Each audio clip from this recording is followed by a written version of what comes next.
generations are seeking deeper meaning in life, aren't we all? Elsewhere, is Big Brother watching you? An astonishing story on the front page of The Telegraph. Police units, get this, have been assigned to monitor anger on social media, your comments over migrant hotels, and... I would love reconciliation with my family. I don't know how much longer my father has. Oh, boo-hoo. Two big royal exclusives in the Daily Mail, including Prince Harry's peace offering to the King. I like your Prime Minister. He's slightly more liberal than I am, as you've probably heard, but he's a good man. He got a trade deal done. Just a little bit liberal, Keir Starmer. Could the Prime Minister risk his bromance with President Trump as the PM looks to urge the President to secure a ceasefire on Gaza? Joining me this evening on the panel, journalist and broadcaster Linda Jubilee, the former Labour advisor Paul Richards, and incoming GBNews superstar and comedian Leo Kearse. And what does Gwyneth Paltrow have to do with the Coldplay kiss cam scandal? I've been hired on a very temporary basis to speak on behalf of the 300-plus employees at Astronomer. Astronomer has gotten a lot of questions over the last few days, and they wanted me to answer the most common ones.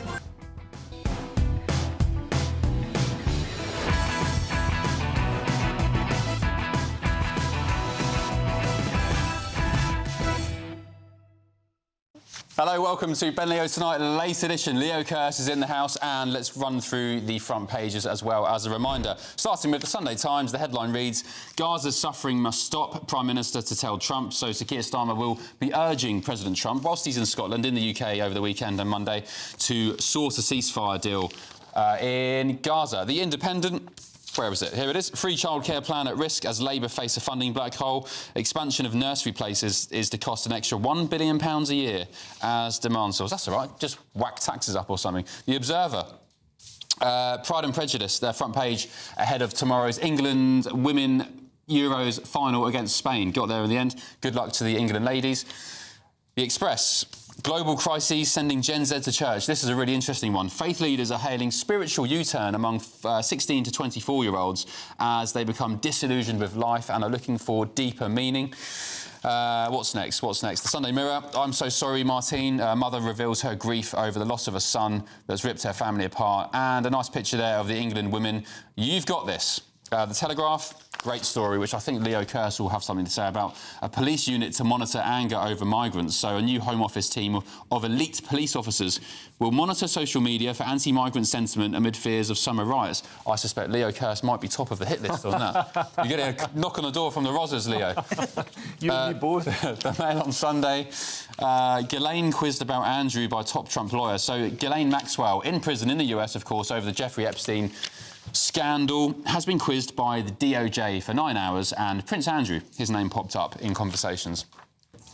And the Sun on Sunday, Gregg Wallace, he's finally spoken out, the moment we've all been waiting for. We wanted to hear what Gregg had to say. He said, MasterChef, I'll never watch it again. Who can blame him? Welcome panel, Linda Jubilee. Paul Richards, what are you laughing at, Linda? That Gregg Wallace story, that's been riling me all day long. Ever since I listened to his less than dulcet tones in the Sun interview, I've been absolutely appalled. Have you got no sympathy for None autistic at all. people? He's got autism. Oh, really, as... do me a favour. I mean, he's doing a disservice to greengrocers all over the country. I mean, this whole defensive line about I'm just a grocer from Peckham is utterly ridiculous. Yeah. Well, he knows his melons from his aubergines. Well, now, be careful with that one. Let's not go there. He's spoken to The Sun on Sunday tomorrow, and he was asked by The Sun on Sunday, will you ever watch MasterChef again? He said, no, never. I'm hurt. I don't want anything to do with telly. Who cares? I don't want anything to do with the BBC. Well, not the rest of us. Who actually cares? But the point is, in this whole narcissistic diatribe that I was listening to, there is at no point any self-reflection where he actually thinks, I was a presenter, therefore I'm in a position of power, and I'm going to do things that I know these other people, young girls sometimes, don't like, and I will abuse that system. Frankly, that's what he should have addressed, and that's what he should have apologised for. That's a classic symptom of autism. I mean, I know lots of people on that spectrum. They don't get their todgers out, do they? You know. Well, Gregg Wallace, in his statement after the MasterChef situation kicked off, he had a crack at the BBC for not being A, aware of his autism, and B, doing anything about it. But that's what not autistic people, narcissistic people do. They actually blame everyone else whenever there's an issue, and they talk about themselves in the most dramatic and heroic terms. I know a few of them. All the time. The BBC's confirmed it will broadcast, if anyone cares, the BBC has confirmed it will broadcast the new series with Gregg Wallace and John Turode. This, I think it's coming out at Christmas, so... I won't watch that. One last hurrah, one last rodeo for Gregg and John. Leo, as the Scot on the panel, I'm sure you're aware, went up to Edinburgh today to the Trump protest. It turned a little bit spicy. Let's play a quick clip to show you and see what you have to think. Will we stand for it? No! Will we allow innocent protesters to be arrested? No! Not happening, Ben. Go back to GBNews. Go report that all of us, whether we are Muslim, Christian, humanist, Jewish, whatever, we will all be arrested for standing up and speaking up and standing up on the right side of history. The journalist's name is Ben Leo from GBNews. Do you like working for these guys? Do you like working for these guys? It's good.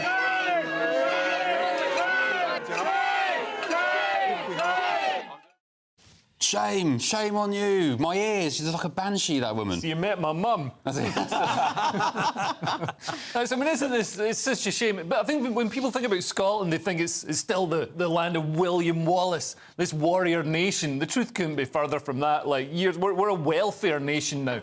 Just years of dependence on England has just left us fat and communist. It's a real shame to see, and to see people, you know, the Scottish people still seem to think they're some sort of underdog. We used to run the whole of the... When I moved down to the UK, when I was working in policing and government, like, so many people were Scottish. Hang on, you used to work in policing and government? Yeah. You did? Yeah. And what, some crack social media unit grassing up dissidents? No, we didn't have social media back then. What were you... Hang on, this is a new bombshell here. What were you doing? I worked in criminal intelligence, and I worked in national security, and I worked for the Foreign Office. No, you didn't. Did you? I did. Why are you so surprised, Ben? You think I couldn't have a proper job? I thought you'd been a comedian all your life. Well, yeah, obviously wasn't very good at having a proper job, so I became a comedian, but yeah. So you worked in national intelligence? Yeah.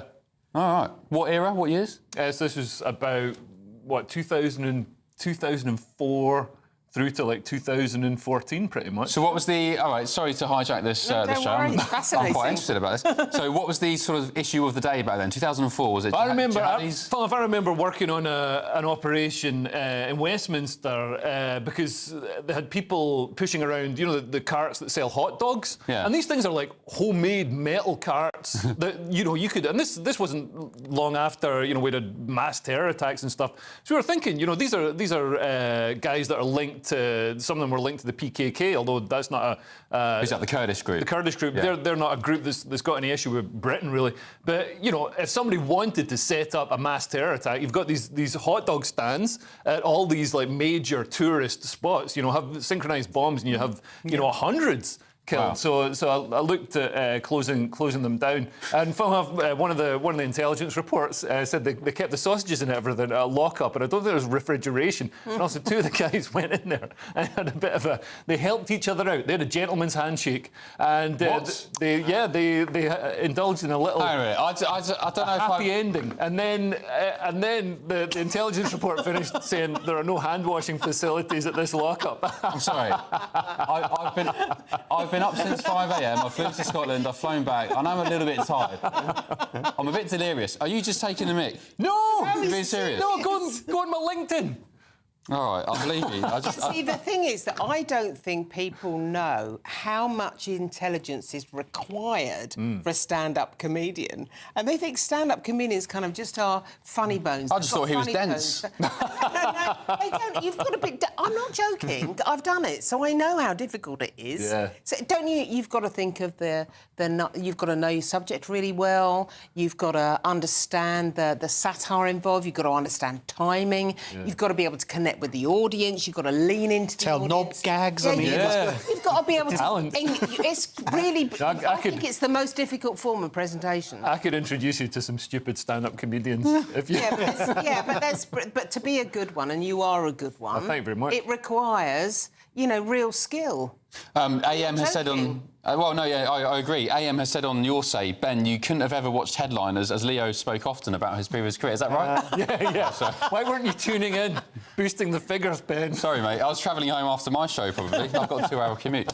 All right, well, that's interesting. Oh, well done. It's good to know. I like learning about people's background. Any old jobs that you've had, Paul? Well, I was just thinking, I think, working for the police minister when you were doing that job, so Right, we probably had a few stories we could swap there. But Linda? I don't think so. Very boring. I've been a journalist since I was 19. Yeah. It's quite boring. Like isn't you. It? Yeah. Well, no, I still is. I used to, when I was 16, I worked on the entertainment team at Holiday Park. All right. Pretty much like a red coat, doing stupid dances. Actually, I liked doing these sports, the sort of games for kids. And how old are you now? 17. 17. All right, let's move on. We need to look at some papers. This is a news show, apparently. What should we look at? What about this? We've talked about the migrant unit, haven't we? Yes. Or not? Have you spoken about so this Telegraph police, front page? police unit to monitor anger over migrants. I mean, because you can feel there's a palpable feeling in the country that people have reached the end of their tether. And every week there's a new revelation, like we're airlifting 33,000 former Taliban. Some of them are former Taliban, jihadis, sex offenders, people like that from Afghanistan. The taxpayers paying huge amounts of money, up to £6 million a day to house these people in hotels. You can see when they're getting placed in places like Epping and around the country, local people are getting to the end of their tether. They want their kids to be safe. So the authorities, instead of thinking, well, maybe we should slow down a bit on the mass importation of, young men from violent, medieval, misogynist cultures that are quite alien to us, instead of thinking we should maybe slow down on that, instead they're saying, no, we should criminalise anybody who doesn't like it. We should keep an eye on anybody who criticises it and lock them up and censor them. And that's basically what they're going to do. They're going to have a police unit to monitor anger over migrants.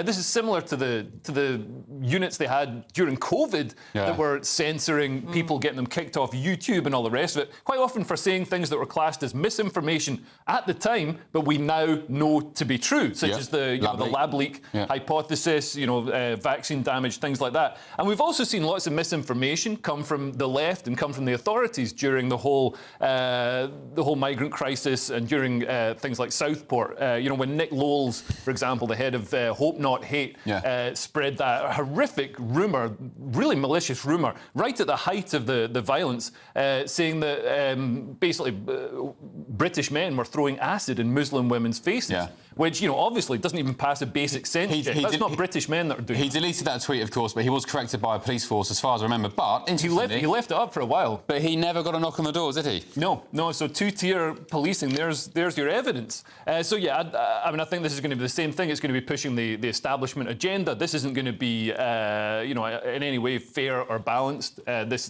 is just going to be used for censorship. There's a great quote, which, if anyone's just tuned in, I'll read again, from Chris Philp, the Shadow Home Secretary, who said, Two-tier here can't police the streets, so he's trying to police opinions instead. They're setting up a central team to monitor what you post, what you share, what you think, because deep down they know the public don't buy what they're selling. We've already discussed this with you, Paul, and any more to say? But the fact of the matter is the police do have to police social media. They do, because that's where all the trouble's going to come from in the future. It's like, it's like the internet as well. It's like, what's going to happen? What's the next big battle going to be? It's going to be a cyber attack. We can't just do what we used to do a decade ago. But what should they prioritise? You said they have to police social media. I'd rather they prioritise policing the streets first. Yeah, the issues on social media are a symptom of the real issue, which is that people just don't want mass immigration. The issues on social media can drive what happens on the streets as well. But I think you find the people that are complaining, that are criticising the migrant hotels, the people that are getting... I mean, we saw in Epping, this is mothers, this is families that are out on the streets making sure their kids are safe. And they wouldn't be out in the streets if the migrant hotel wasn't there. It's not something that's driven by the internet. What's being discussed on the internet is a symptom of it. Oh, no, I completely agree with that. Those mothers were out there because they were fearing for their children's safety. That's why they were there. But there are other instances where things have happened on social media that have triggered things to happen in society, and someone has to keep an eye on that. They just do. OK, before we talk about something a bit more serious, i.e. Gaza, Keir Starmer pressuring Trump, somebody has said on your say, I've lost it now, where is it? It was from a Scot. It was from James. James, good evening, thank you for your company. You said, Ben, I'm from Dundee. I'm ashamed of what you had to face in Edinburgh. We're not all like this. I'm so sorry. Is your wife in the zone for the gig in Dundee this weekend? No, she was seeing her granny. I don't know what the gig is. Fan of Dundee? Yeah, Dundee's not. I went there once. I mean, you know, I think in Scotland we make fun of Dundee a lot, but it is actually quite a pretty town. It's nice, you know, like all that stone. It's yeah. I like a bit. Just something just to pick up, though. A lot of the people you interviewed and the people shouting weren't actually Scottish, were they? Did you not hear the accents? Well, the lady holding the C-word placard who said I was evil and at one point, we didn't include the clip, but she looked down at my shoes and said, do you do this, do you spew your evil because you need the money to buy pointy shoes? I mean, she was It's a good question. And entirely, the nation wants to know the answer. She wasn't Scottish, was she? She was American, I think. How pointy? Scottish. How pointy are your shoes? They're quite pointy. They are, yeah. Look at that. I know. We know. How much of that is wadding? Oh, there's Scottish chewing gum on the bottom. There you go. Oh, no. That's disgusting. If you're in Dundee, somebody would reuse that. Oh, good. Right. OK, let's have... OK, we're going to go for a break, actually. When we get back, I want to talk about Keir Starmer's pressuring, apparently, President Trump on the Gaza situation. The Gaza situation is a real situation which is causing concern. If the people in Edinburgh today had let me speak, I would have probably said that, but they just shot me down.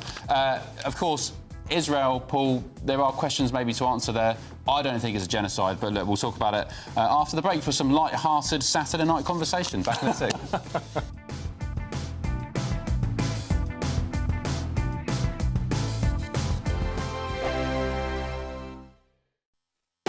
You want to know what's really going on in the corridors of power? Labour don't know what to do with you half the time, and that makes you quite lethal in the chamber. Get behind the headlines with Chopper's Political Podcast. Join me, Christopher Hope, as I sit down with the great and the good of British politics. We'll see where this ruling takes us. These are the stories shaping our nation. Chopper's Political Podcast, available now on all platforms. Listen in and stay ahead. Britain's Newsroom, weekday mornings from 9:30.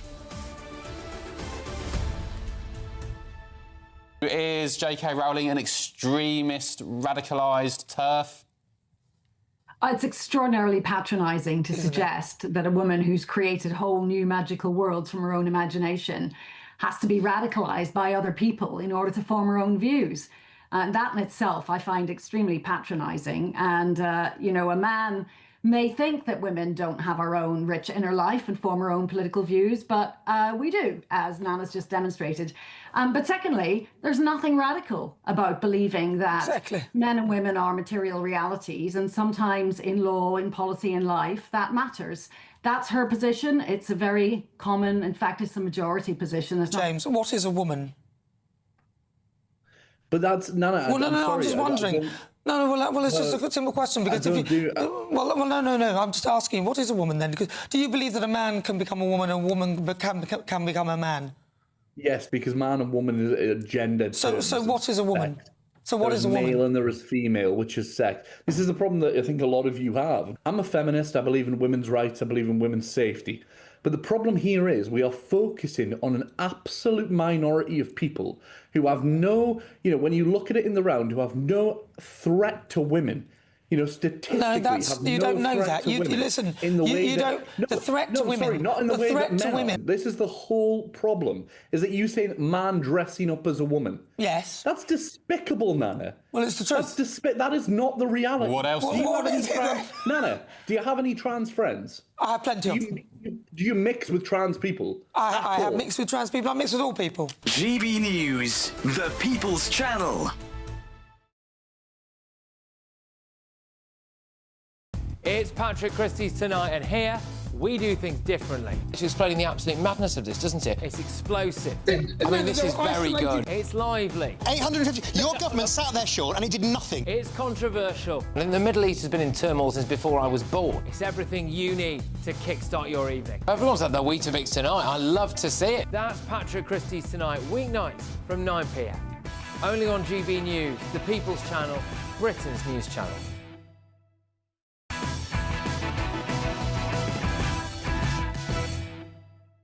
All right, welcome back to Ben Leo's Tonight, late edition. President Trump may be teeing off in Turnberry this week, enjoying his Scottish golf courses. However, that doesn't mean he can escape the domestic politics of Washington, D.C. This week, pretty big story as far as I'm concerned. Newly declassified documents released by the Director of National Intelligence, Tulsi Gabbard, reveal that the Obama administration manufactured and politicised intelligence to falsely support the Trump-Russia collusion narrative, also known as the Russia hoax, contradicting earlier assessments that Russia had not impacted the 2016 election outcome. Basically, they're going after Obama. I'm joined now by Trump Advisory Board member Jason Meister. Jason, can President Obama be tried here? Can he be got for this, for treason? Absolutely. There's no presidential immunity and there's no statute of limitations when you have an ongoing criminal conspiracy. So what President Barack Obama did was he directed James Comey, John Brennan, and James Clapper to essentially cook the books, fabricate Russia collusion lies, and then use those fabricated Russia collusion lies to orchestrate a treasonous coup against President Trump, then candidate Trump. That's what happened. And this is really pretty simple and straightforward. Seditious conspiracy, it's treason. And these individuals, James Clapper, John Brennan, James Comey, Barack Obama, Susan Rice, Joe Biden was in the meeting where they briefed President Barack Obama on the, quote, Clinton plan to tie Donald Trump to Russia collusion lies. All of them must spend the rest of their natural life behind bars in federal prison. Because if that doesn't happen, then the next president, whether it's Republican or Democrat in the United States of America, will do the same thing again. They will weaponize every three-letter agency, the FBI, the NSA, the CIA, against their political opponents. We cannot have that in America. That is third world country type of stuff. Can never happen again. We need accountability. Yeah, it's like I mean, I can't believe it happened in the US. It's like a banana republic. Hillary Clinton gets this document from Christopher Steele, as far as I remember, absolutely cooked to the books, cooked to the rafters. And then what it does is, I mean, maybe you could explain as the American, it leaves President Trump unable to govern. You just can't do anything. You're spending half your time talking about Russia. You're 100% correct. You just nailed it right on the head. The Steele dossier was a complete fabrication. The intelligence community assessment, the ICA, was a complete fabrication. Both of those were used to destroy and wreck the public opinion of the incoming president. It destroyed his ability to be president, and it destroyed his ability to govern. We spent 5 years of our national discourse talking about Russia collusion when all of it was funded by Hillary Clinton's campaign. It was a complete hoax, and it wrapped this country and destroyed this country for years. By the way, it also had an impact on our foreign diplomacy. I think there's a war right now between Russia and Ukraine. We could have had much better relations with Putin and Russia. Maybe there wouldn't be a war. Maybe millions of people would have survived as opposed to this death and destruction. This has unbelievable and unfathomable consequences. Yeah. Well, actually, I think Putin probably went for Ukraine again because he saw what Joe Biden did with the Afghanistan withdrawal and just thought, at that point of time, what a joke of a country, what a joke of an administration, let's go for it. The Democrats said on this Obama stuff and the treason that the White House was trying to distract from the ongoing controversy surrounding its decision not to publish files relating to Jeffrey Epstein. They called them bizarre allegations that are ridiculous and a weak attempt at distraction. Can you tell us about this Epstein situation? Ghislaine Maxwell has been quizzed by the DOJ for 9 hours. What the hell do the DOJ want with Ghislaine Maxwell? Look, I think there needs to be transparency around the Epstein case. This is a case that all of America wants to get and understand better what exactly happened, who was involved, who was a pedophile, who wasn't, who was on the client list. I think it's very important to have transparency, but the idea that the Russia hoax is a cover-up of Epstein is absolutely insane. It's ridiculous. The Democrats are trying to grab straws there. But I do agree. I think we need transparency around Epstein, who his clients were. But remember, Jeffrey Epstein was arrested under the first Trump presidency. He was arrested under Trump's first DOJ.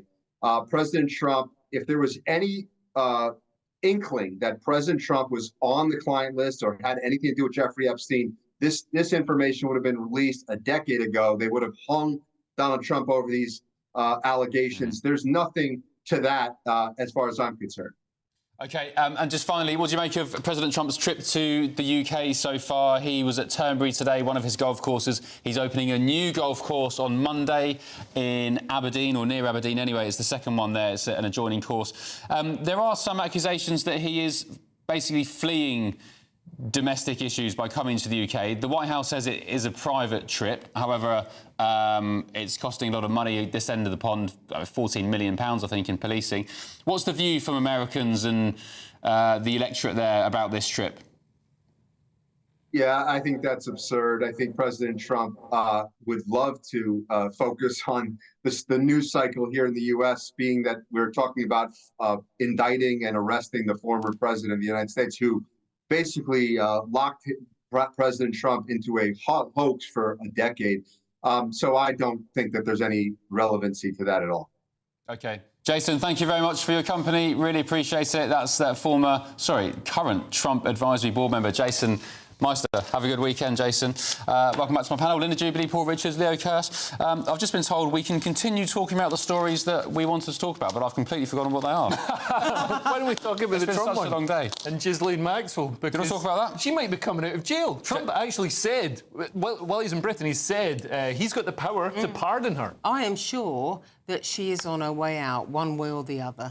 He used a clever device where he said, I don't want to talk about pardons, I don't want to talk about pardons. I have the power to pardon, but I don't want to talk about it. In rhetoric, that's called litotes, where you mention something by pretending you're not going to mention it. So Can I just ask you guys, I mean, call me old-fashioned, but I don't think President Trump is over here to avoid flack at home. I don't think he's getting that much flack, really. Not the flack he cares about. Yeah. When he gets to this country, am I alone in thinking, is it normal for an American president to be pursuing his commercial interests in the middle of a 5-year term as president of the most powerful country in the world? Well, I am sympathetic towards the Trump administration, but since the inauguration, I think the Trump organisation, or at least the personal wealth, I need to get this right, one or the other has increased by $3 or $4 billion. So there are some questions. I don't think they're legitimate, but there are some questions about... But just the activity of travelling abroad to open golf courses, I find that really strange. Yeah, but he's also, I mean, he's syncing it up with,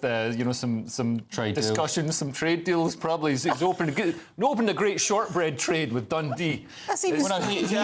he is meeting Ursula von der Leyen tomorrow, actually. I think she may be heading to Turnberry. Keir Starmer's meant to be meeting him. I was going to say, it's not a private visit then, is it? If he's doing trade deals and he's meeting world heads and all the rest of it, then he's actually representing his country here. Is he flogging Bibles and all that weird stuff? I mean, what's he up to? It is a nice golf course. And by the way, Jason, that was a fantastic case study in laying down smoke and trying to divert us all away from the Epstein files. You were quite right to ask him about that, because that's what this is absolutely about, is trying to divert our world attention away from the Epstein files.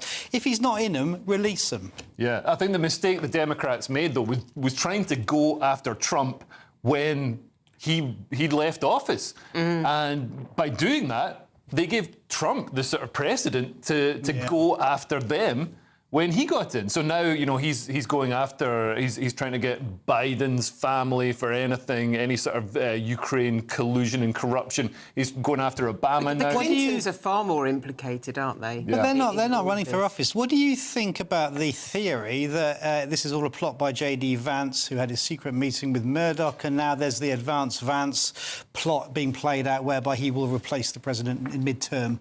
Oh, mid-term? Oh, right. I hadn't heard that theory. Force Trump out, put Vance in as the VP. Can I just ask a question? Wouldn't there have been a meeting with Rupert Murdoch and the other senior executives at the Wall Street Journal?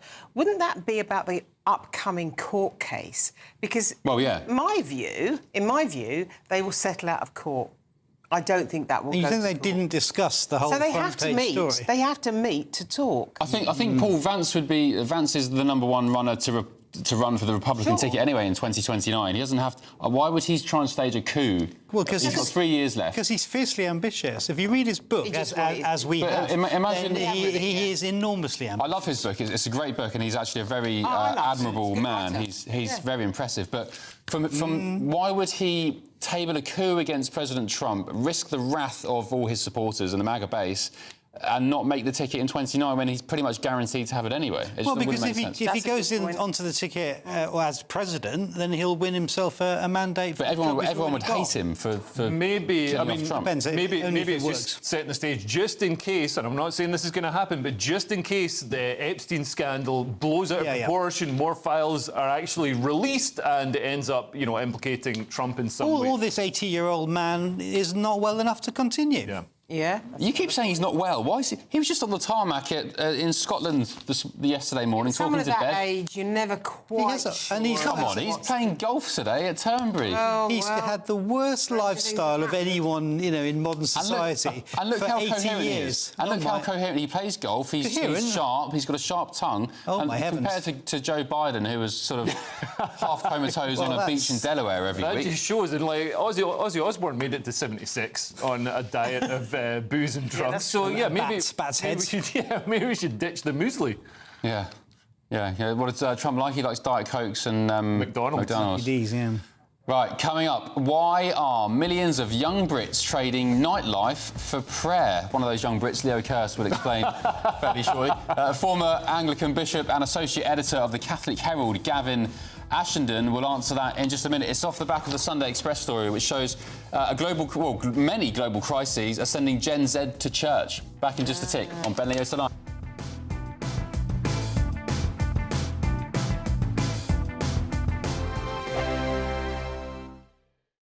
Hello there, a very good evening to you. This is your GB News weather update provided by the Met Office.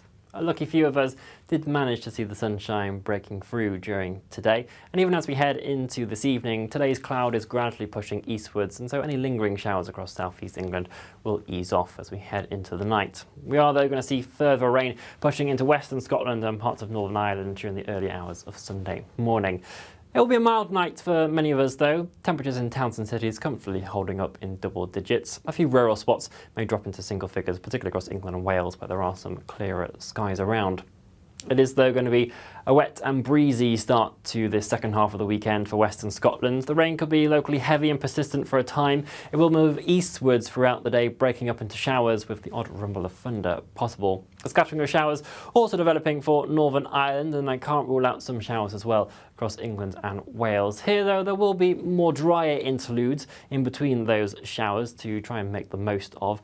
But the cloud will be building, and so generally, even if you manage to avoid the rain, there will be quite a lot of grey skies around in general. Underneath that cloud, temperatures will be held back a touch more compared to the values we've seen today, but generally around 18 to 23 degrees Celsius, and that is around average for this point in the year. As we move into Monday, an area of high pressure is going to build its way in from the Atlantic a bit more confidently across the UK, and so that should provide more settled conditions overall. Again, I can't rule out the odd shower just propping up at times during the day, but there should be a decent amount of fine and dry weather around with some bright and sunny spells developing, and it will feel pleasantly warm in that sunshine as well with light winds. As we head throughout the week though, there is the ongoing chance of showers in general, but generally no prolonged rainfall for our gardens and allotments. Enjoy the rest of your evening. Bye-bye. Hi, I'm Michelle Dewberry, and my show is your opportunity to cut through all the noise and dive in headfirst to some robust debates. Ideas clash. Situation, no, isn't it? Because the failure is... You're deliberately avoiding my point. Nothing's held back. And if you think this is the end of it, wait for more. And we do not shy away from the difficult stuff. Sometimes I want to shake people and say, if only you understood. So join me on Jubes & Co. weeknights at 6 p.m, only on GB News, Britain's news channel.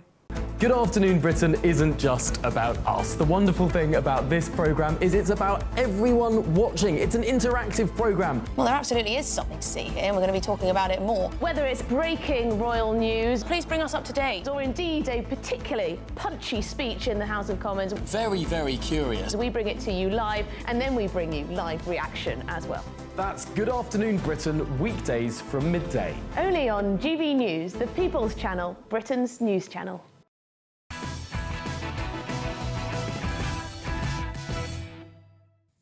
All right, hallelujah. In a stunning spiritual shift, millions of Gen Z Brits are returning to church because new data shows church attendance among 18 to 24-year-olds has quadrupled since 2018, and Bible sales have nearly doubled as well. Church leaders say lockdown prompted a quiet revival as young people seek meaning beyond modern life's noise. Cardinal Nichols says it's about rediscovering beauty and purpose, while Archbishop Cottrell calls it a spiritual awakening. I think I had that sort of 20 years ago in Ibiza. From faith to social justice, this generation is finding more than answers, they're finding direction as well. But I'm joined by former Anglican bishop and associate editor of the Catholic Herald, Gavin Ashenden. Gavin, also, good evening to you, first of all. You were the former chaplain to the Queen from 2008 until your resignation in 2017, is that right? Yes, I was one of them. There were lots. Oh, how many, when you say lots? 36. OK, well, it's still a great achievement. Just very quickly, before we get on to why the young are turning to faith, what was that like working for Her Majesty, the late Queen? It was a great privilege. It was lovely to be around the palace and the castle. My father was a friend of Prince Philip's in the Second World War. They were on the same ship together, North Sea convoys. So if it got boring, I could talk to him about Murmansk and playing poker with Russian sailors. Oh, good stuff. Good stuff. OK, Gavin, tell us then, why are young people turning to faith? They're looking for deeper meaning in life. What's sort of prompting that? Well, I think for the last 100 years, we've had a fairly solid propaganda diet that you don't need God. God was dead. God was irrelevant. God didn't exist, and we could manage very well for ourselves. We've done some incredibly clever things. But on the deficit side, the things we've done cause us alarm. We're clearly not in as much control as we like, and we've fed a diet of fear and anxiety. We can't seem to solve our problems. If you like, on the opportunistic side, we have this desperate search for meaning and significance, as Cardinal Nichols said, a need for beauty, truth and love and art and material things, and just being distracted, and even sex and booze don't touch the need. So actually, in order to find out who we are and why we matter, we ask some why questions, and why questions take you on a search for God. So is this rise in, I mean, the Sunday Express front page says that faith leaders are hailing a spiritual U-turn among 16 to 24-year-olds. Is it Church of England? Is it the Catholic Church? Where are we finding the increase in attendances? Well, in both, but the Catholic Church is more interesting in a way because we have the Latin Mass, and if you like it's so... how does one put it? It's such a different culture.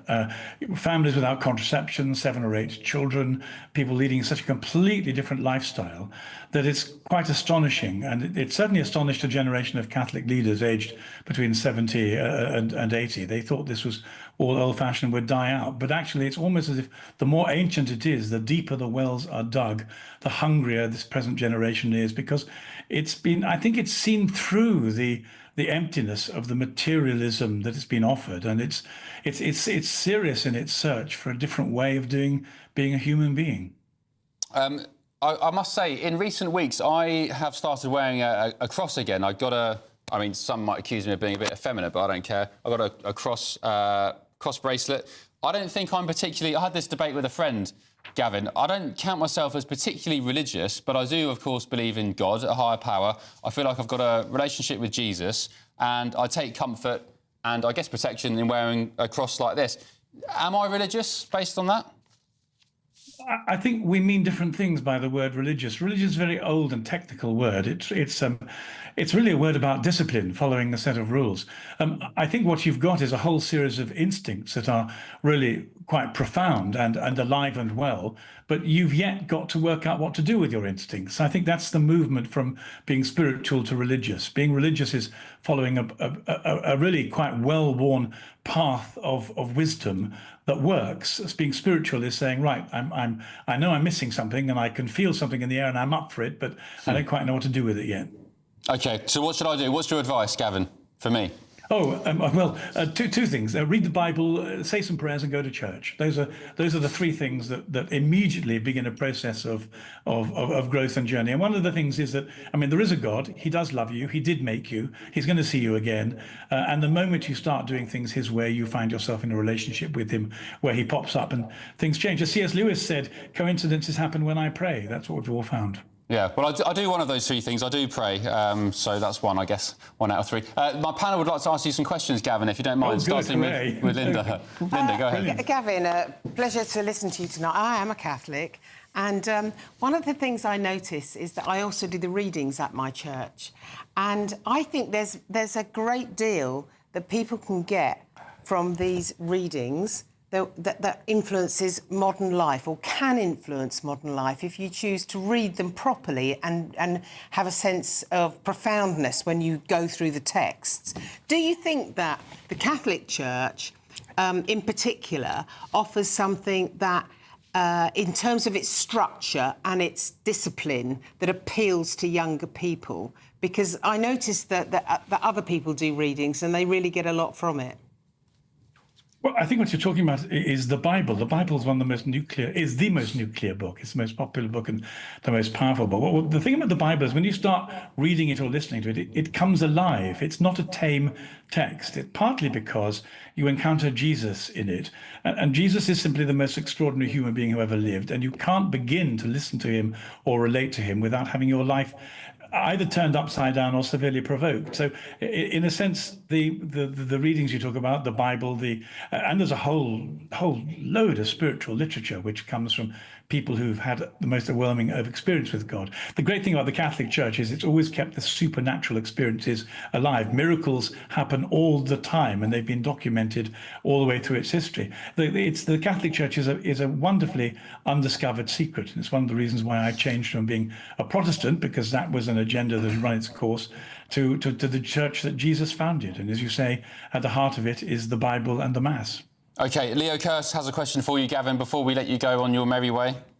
Hi, Gavin. Good to meet you tonight. And I mean, I've sort of seen over the last few decades, I think we saw, religion die away in my generation anyway. And then a new religion arose, the religion of wokeism, of social justice. And it had all the bad things of religion. We had the public shamings with the child sacrifices through gender ideology and all that sort of stuff, but none of the good things. Do you think people are seeing that organised religion is being replaced with something worse, and are now want to return to the strictures of Catholicism?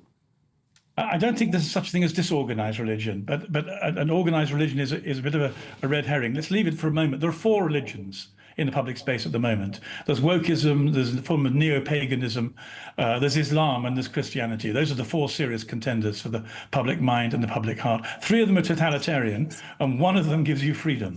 And one of the reasons why I'm a Christian and I'm very keen to debate things in the public square is that I think wokeism is a form of cultural Marxism. We've seen what that does to people. It's disastrous.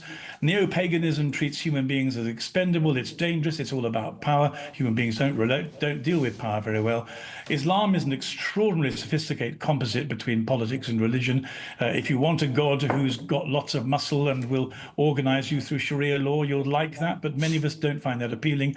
That leaves you with Jesus. Jesus is by far the best, and the Christian lifestyle and inheritance is extraordinarily superior. It's a complete no-brainer. But what we have to do is to offer people an analysis and a choice. And on the whole, we've failed to do that. People are in a bit of a muddle. 4 religions, you've got to choose one of them. Choose Jesus.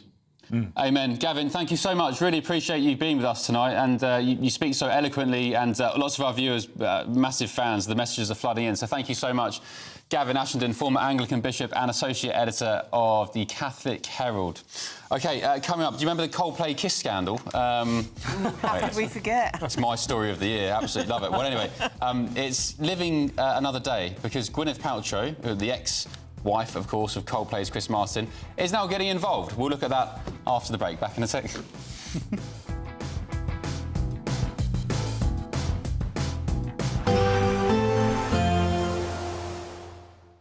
I forecast a perfect holiday in the sun. Weather looking good then? For sure, and no worries about our travel insurance. All Clear Travel Insurance sponsors GBNews Travel Destinations Forecast. Big contrast across Europe this weekend. Thunderstorms for Central Europe, cooler than normal in Spain, very hot across Greece and Cyprus. We've got a keen breeze continuing to blow through Portugal into the Canaries and Madeira. Plenty of sunshine for Spain, but actually temperatures limited, particularly towards northeast Spain. A few showers there for south of France, but the liveliest downpours will be through the Alps, and then it stays hot in Greece, at least until the start of next week. All Clear Travel Insurance sponsors GBNews Travel Destinations Forecast. Britain was once the envy of the world. But look around. A nation that no longer knows what it is or where it's going. A country that's broken.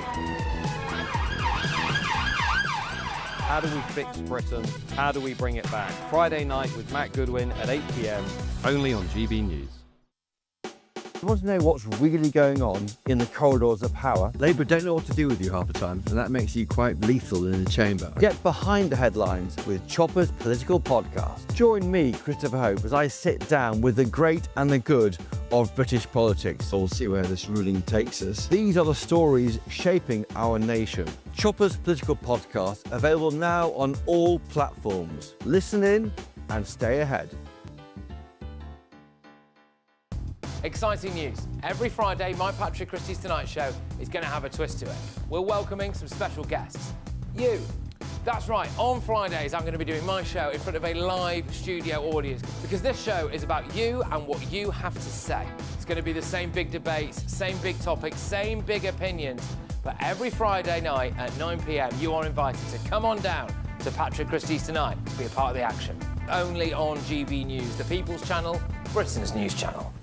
Hi, I'm Michelle Dewberry, and my show is your opportunity to cut through all the noise and dive in headfirst to some robust debates. Ideas clash. Situation, no, because the failure is you're deliberately avoiding my point. Nothing's held back. And if you think this is the end of it, wait for more. And we do not shy away from the difficult stuff. Sometimes I want to shake people and say, if only you understood. So join me on Jubes & Co. weeknights at 6 p.m, only on GB News, Britain's news channel.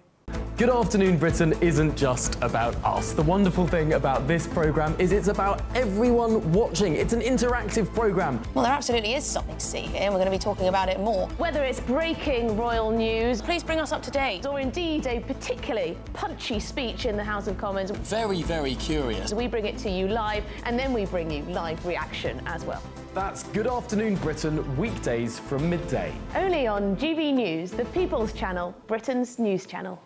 Westminster, the ultimate clique. And you're fighting like rats in a sack. But here on the Camilla Tominey Show, we ask the questions the establishment media is too scared to ask. OK, let me ask you a straight question, because I know you're a straight-talking politician. Whether it's net zero, illegal immigration or law and order, nothing is off limits. You had the power then.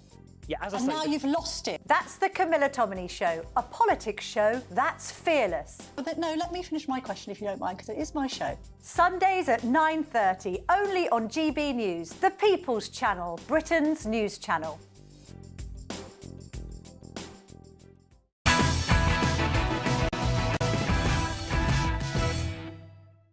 Hello, welcome back to Ben Leo Tonight, late edition. Now, cast your mind back a week to the best story of the year and maybe even the decade so far. Do you remember this video? Yeah. Oh, look at these two. All right, come on. You're okay? Oh, what?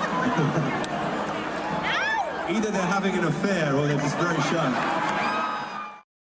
Oh, still makes me grimace. Just style it out, man. Just pretend. Yeah. Anyway, the CEO there of Astronomer, the firm, and their head of HR have both now resigned, of course. Probably getting divorced as well. So she had to fire herself. Oh, yeah, probably. Well, no, I think there was a board member sacked them both. All right. Anyway, they're gone.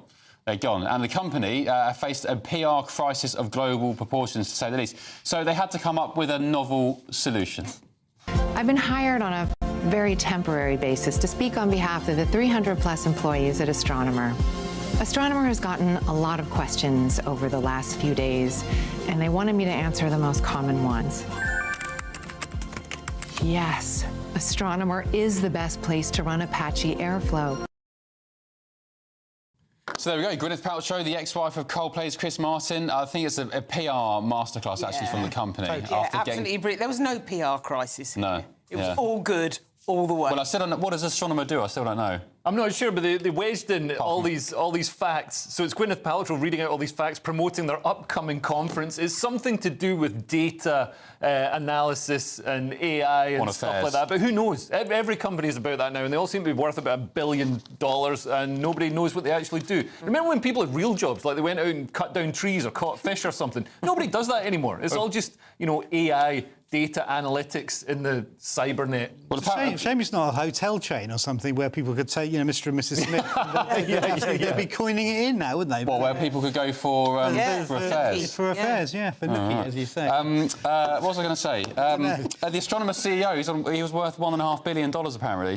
Do you feel sorry? Well, I don't know, the wife's probably taking most of it. Well, do you feel sorry for the guys that were caught cheating there? No, not at all. I mean, like this, and also this guy. Like, you're supposed to cheat on somebody who's like 23 years old. He's cheating with man, the woman's it looks like his wife's mum. It's absolutely ridiculous. You're doing it wrong. Do you need lessons in cheating? Well, I think she still looks younger than him, at least. Yeah.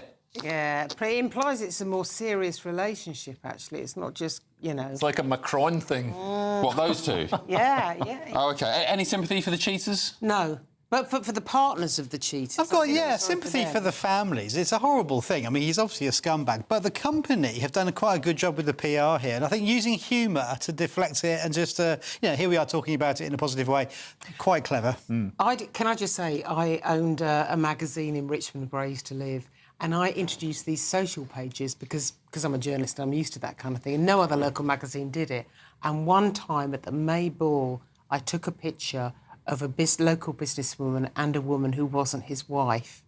And I had to get her image scratched out off the plates at the printers because it was going to cause such a furore amongst the good and the great of Richmond. But then did people not were they not like what's been scratched out here? I had no option. It was just a blob in the middle of the page. But what could I do? It was that or destroys marriage. That's hilarious. All right. Hopefully that cheating story rumbles on, because I just love it. I want some more drama. I want to know what's going on with the couple, actually, the CEO and the head of HR. Where are they now? Are they on a nice holiday somewhere? I want to know who was the other woman there? There's a third woman, isn't there, in the picture? Why was she there? Why was she there with them? Yeah, it was meant to be another Astronomer employee who... It turns out it wasn't. It was fake news. Anyway, let's look at the papers for one last time. Starting with the Times. Gaza's suffering must stop. That's according to Sir Keir Starmer. He's going to be confronting President Trump this weekend about the Gaza situation. The Independent, free childcare plan at risk as Labour faces funding black hole. They need another £1 billion. The Observer, a story ahead of England's final against Spain tomorrow in the Women's Euros. Sunday Express, global crises sending Gen Z to church. We've just heard about that. Faith leaders hail spiritual U-turn among 16 to 24-year-olds. The Mirror, again, nice big picture of England ladies and a mum's grief over the loss of her son. The Sunday Telegraph, big story, probably biggest of the weekend. Police unit to monitor anger over migrants. If you dare post about migrant hotels or migrants on social media, an elite new team could be on your back. The Mail on Sunday, Ghislaine Maxwell quizzed about Andrew by top Trump lawyer. The DOJ in America, 9 hours quizzing Ghislaine. And The Sun on Sunday is the one you all waited for. Gregg Wallace, he's broken his silence. I will never watch MasterChef again. You're not the only one, Greg, I'll tell you that. Linda, Paul, Leo, thank you very much. And you lovely viewers at home, thank you for your company. Sweet dreams, see you tomorrow.